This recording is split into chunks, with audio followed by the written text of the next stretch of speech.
Never in a million years would I understand it as much as I do now.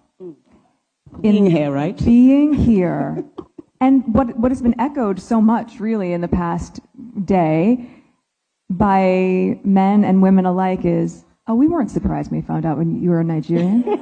Oh, no, no, no. And I say that mostly as a compliment to all of you, because what they define as a Nigerian woman is brave, resilient, courageous, powerful, beautiful. And every single moment that I hear anyone so far talk about what it means to be a Nigerian woman, it is the most flattering thing to be in that company, to be in your company. So, yes, it's been really eye-opening and humbling to be able to know more about my heritage and to be able to know this is just the beginning of that discovery. Did you just listen to all that rubbish? How she tries to reflect that she's talking about the Nigerian people, but really she's talking about herself.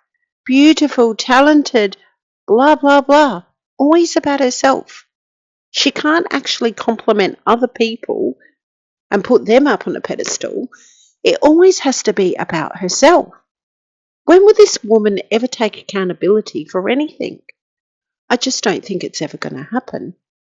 What's disappointing in the media at the moment is that there's news that Princess Catherine won't be returning to royal duties for the rest of the year. I find that very disappointing. Now, I say that for a few reasons. Obviously, Princess Catherine loves being, doing her role, and she loves the royal family. So she actually herself would be very disappointed that she cannot be out there engaging in royal duties.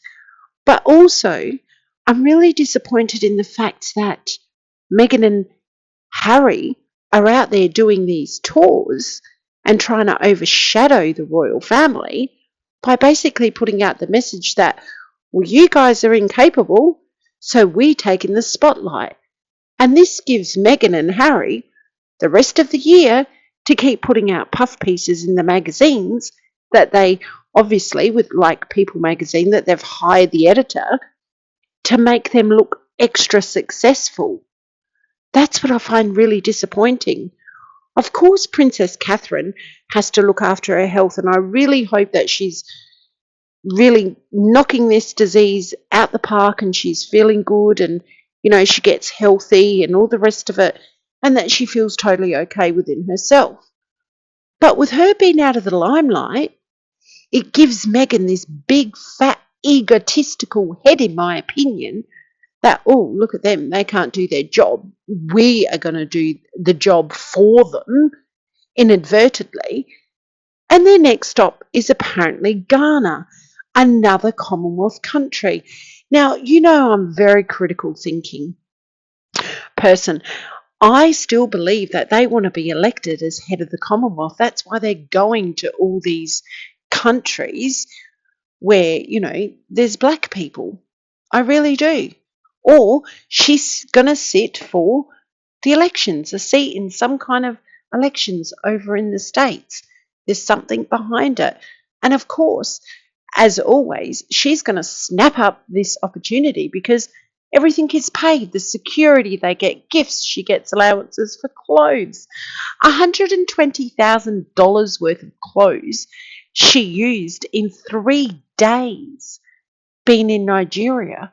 Wouldn't you think, going to such a poor country where people are starving, that instead she'd wear something more simple and appropriate, well, let's not forget that, and donate that money to food charities or, for water, for anything that benefits the country.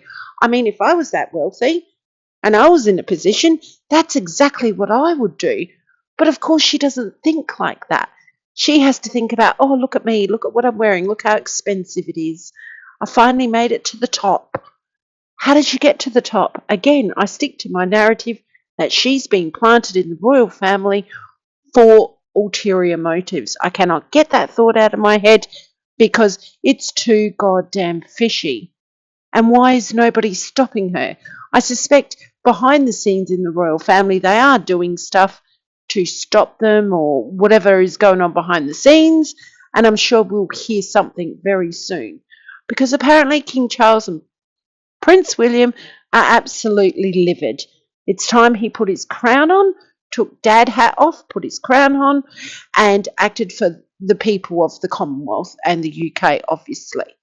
Because I don't think if the late Queen was alive right now that she would tolerate this. I really think she would have put out statements and she would have said something. She would have done something. I just don't think she would have sat on her hands and allowed all this to play out in the media, especially if she knew her son and her beloved daughter-in-law had cancer. I feel the Queen would have been absolutely pissed about what's going on. She would have done something. Let me know what you think. Do you think the late Queen would have done something? I really think she would. Now, of course, what else is out there in the media is that the royal family have cancelled all their engagements for the next week or so. This is due to the elections in the UK, the sudden snap elections in the UK. Now, there has been some reports for some YouTubers saying something about King Charles doesn't want to get prosecuted, or if he's dealing allegedly in behaviour that he could be a part of, i.e. the alleged children, that he could get prosecuted. About a month ago, him and Prince William actually came out of court where a law was changed so they cannot be litigated. So I will find that article and I'll post it in the community post a bit later on. But I found that very ironic as well, how they went to change this act or whatever it was, so they can't be sued for anything, which I find very interesting because that coincides with everything that's been going around, that sooner or later they will reveal this secret. Now, I really hope that Princess Catherine is really getting better. I'm sick of this Where's Kate movement. We know where this comes from, the Sussex squad, and she putting out all this rubbish out there that she could have died, or she could have got a butt implant, or she gave a kidney to the king, and all this absolute rubbish. We know where she is. She's resting, trying to recuperate, but she's also been reported of doing work from home behind the scenes for her beloved charities. This would be really upsetting Princess Catherine that she's not able to be out there to do the work that she absolutely loves. So let's spare a thought for her and hopefully send out lots of prayers and lots of love and lots of support to Princess Catherine. I actually sent flowers and cards to Buckingham Palace when she first got diagnosed to wish her well. And, you know, getting a reply is absolutely amazing when you get a thank you from the palace. And I also yesterday got my £1 in the post with King Charles' face on it, because we don't have that in circulation at the moment on our money. So yeah, I do collect a lot of memorabilia, and I have for many, many years. And one day I'll take photos of my memorabilia and post it on here to show you how much of a royal nutter I am.